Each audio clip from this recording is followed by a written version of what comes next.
بتائیے گا کہ ابھی اقوام متحدہ میں ہم نے دیکھا خواجہ پی سیٹ کی بیک ہوئی جو بیٹھی ہوئی تھی اسے لا علمی کا اظہار کیا گیا. وزارت خارجہ نے بھی شمع جونی جو ان کا نام ہے اس حوالے سے کیا کہیں گے کہ سر پی ایم ہیں وہ بے خبر ہیں, اس کے ساتھ ساتھ اگر ہم وزارت دفاع کی بات کریں وہ بھی بے خبر, وزارت خارجہ بے خبر, تو کیا کہیں گے, آپ کی پارٹی کیا کہتی ہے اس حوالے سے؟ دیکھیں جی, ایک اسٹرینجر قسم کی خاتون جو ہے وہ ان کے ساتھ جاتی ہے اور ان کے ساتھ بیٹھی ہوتی ہے اور یہ اس سے لا علم ہے.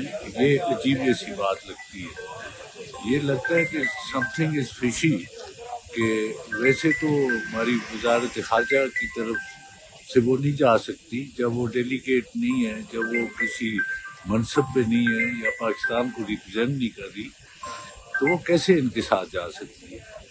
تو یہ لگتا ہے کہ کچھ ٹھیک نہیں ہو رہا. اچھا سر, جو کل عوامی اسمبلی لگانے کا فیصلہ کیا ہے پی ٹی آئی نے, تو سر یہ کیا ایک روزہ ہوگی, روزانہ کی بنیاد پر ڈیالہ جیل کی بائی لگائی جائے گی, کیا اس میں لایا عمل؟ یہ اب اس طرح سے کہ آج بھی آپ نے دیکھا ہوگا کہ ہماری عوامی اسمبلی ہاؤس کے اندر بھی لگی ہے, ہاؤس کے اندر بالکل اپنی اسمبلی کے اندر. تو انشاءاللہ باہر بھی لگے گی اور ڈیالہ کے سامنے بھی لگے گی, کیونکہ انہوں نے بالکل دیوار سے لگا دیا ہے کہ کوئی قانون نہیں, کوئی بات نہیں, کوئی مورالٹی نہیں.